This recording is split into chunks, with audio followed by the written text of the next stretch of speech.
સુરતને હચમચાવી નાખનારી સૌથી મોટી ધમકીનો થયો ચોંકાવનારો ખુલાસો।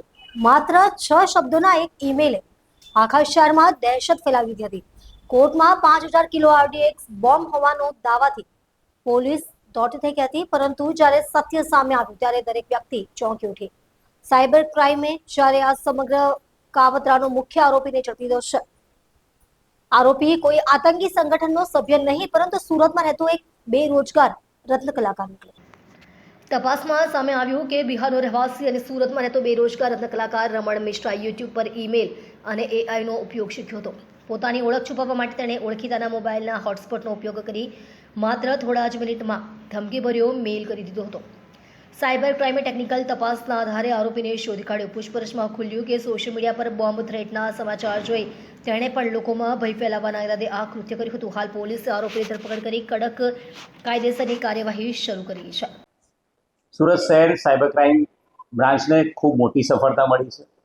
તારીખ 13 જુલાઈ 2026ના રોજ સાંજે 6:13:19 ડિસ્ટ્રિક્ટ કોર્ટના ઓફિશિયલ ઈમેલ આઈડી ઉપર એક ઈમેલ આવેલો હતો, જે ઈમેલમાં 100 શબ્દોમાં કોર્ટમાં 5000 કિલો આરડીએક્સ બોમ્બ, કોર્ટમાં 5000 કેજી આરડીએક્સ બોમ્બ એવો ઈમેલ મળ્યો હતો।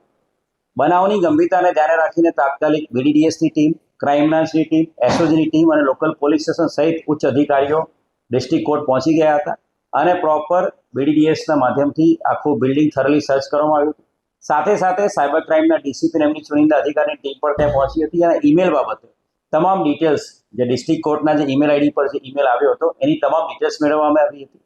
અને એ બાદ સાયબર ક્રાઇમના DCP Vishakha Jain, police inspector KP Gameti અને અમારી આખી ટીમ, સાયબર ક્રાઇમની ટીમ આ જે ઈમેલ આવેલો હતો એનું ટેકનિકલ એનાલિસિસમાં લાગેલી હતી અને સાથે સાથે બનાવ અનુસંધાને એક એફઆઈઆર સાયબર ક્રાઇમ પોલીસ સ્ટેશનની અંદર ભારતીય ન્યાય સંહિતાની કલમ 351 અને 353 સાથે સાથે સાયબર ટેરરિઝમની આઈટી એક્ટની કલમ 66F મુજબ ગુનો દાખલ કરવામાં આવ્યો હતો અને એની અંદર આ ટેકનિકલ એનાલિસિસ અને સાથે સાથે જે ટેકનિકલ એનાલિસિસના અંતે પોલીસે જે થરલી હ્યુમન ઇન્ટેલિજન્સ અને વોચમાં રહીને સાયબર ક્રાઇમની ટીમે એક આરોપી, આ બોમ્બ થ્રેટનો ઈમેલ કરનાર આરોપી રમણ રામબાબુ સતન મિશ્રા એને પકડવામાં સફળતા મળી છે।